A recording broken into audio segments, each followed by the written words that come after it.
আজকে আমি করব কচু পাতার পকোড়া। এই কচু গাছগুলো এই যে বড় ভালো লাগে খেতে ভাত দিয়ে, আর কচু গাছটা দিয়ে সবই হয়। এই ডাগাগুলো খাওয়া হয়, পাতাগুলো খাওয়া হয়, ফুল আছে সেটাও খাওয়া হয়, ফুলটা। এইগুলো আমি নিয়ে আসবো, পকোড়া করেও ভালোই লাগে খেতে গরম ভাত দিয়ে।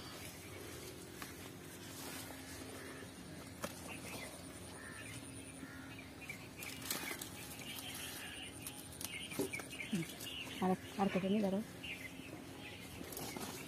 আমি এই বড় পাতাগুলো নেবো না, এইগুলো নেবো না, এই ছোটোগুলো নেবো, এগুলো বটা বটা রোলের মতো। এগুলো বেসন দিয়ে আমি ভাজবো, বেসন দিয়ে ভাজতে ভালো লাগে। বাস আমি ঘর তুলে নিয়ে চলে এসেছি কচু পাতাগুলো। এইগুলো এখন ধুয়ে আমি হালকা একটু ভাপ দিয়ে নেবো, নুন দিয়ে। গলা চুলকাতে পারে, এগুলো চুলকাবে না গলাটা। আমি কড়াইতে জলও দিয়ে দিয়েছি, দিয়ে দিলাম সেদ্ধ। এবার হালকা, বেশি সেদ্ধ করবো না, অল্পই সেদ্ধ করবো নুন দিয়ে।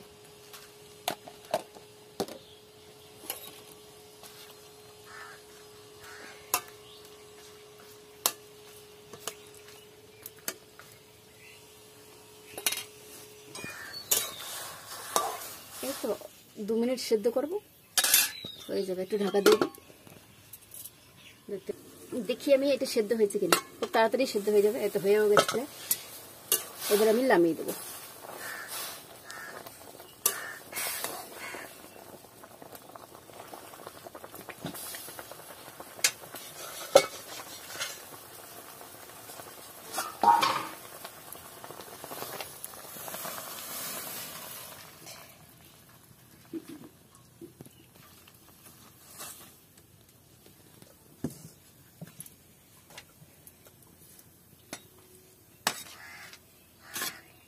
সেদ্ধ করে ফেললাম জলটা, এইবার আমি পিস করে কাটবো।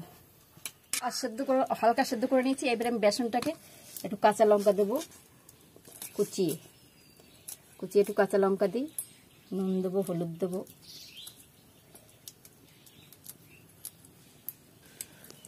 আমি কড়াইটাকে, তেলটাকে দিয়ে দিই কড়াইতে। কড়াইটা গরম হয়ে গেছে, তেলটা গরম হতে থাকুক। এর থেকে আমি বেসনটাকে ভালো করে ফাটিয়ে নিচ্ছি।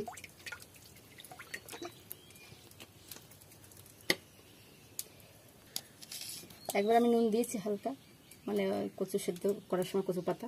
এখন দেবো পরিমাণ মতন, এখন একটু দেবো দিয়া। এইবার আমি বেসনটাকে ফাটাবো।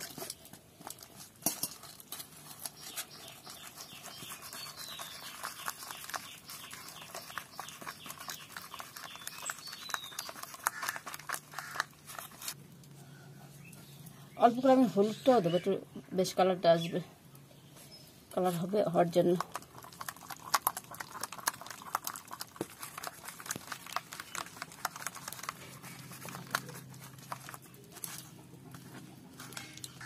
এবার আমি এই কচু পাতাগুলো কেটে নেবো, মাঝখান দিয়ে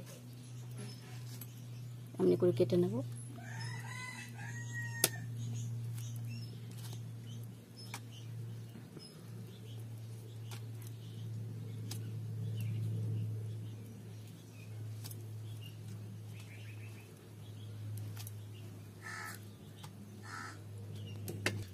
হ্যাঁ, সবগুলো কেটে নিয়েছি।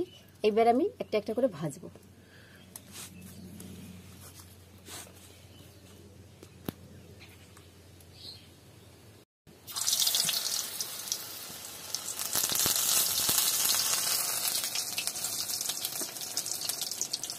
গরম ভাত দিয়ে বেশ ভালোই লাগে খেতে।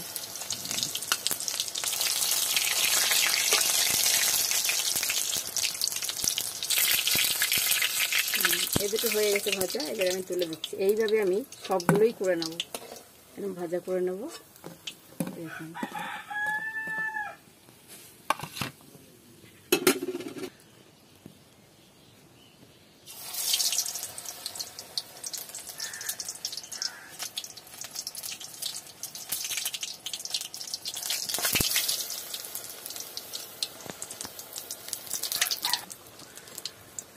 এগুলো আমার হয়ে গেছে।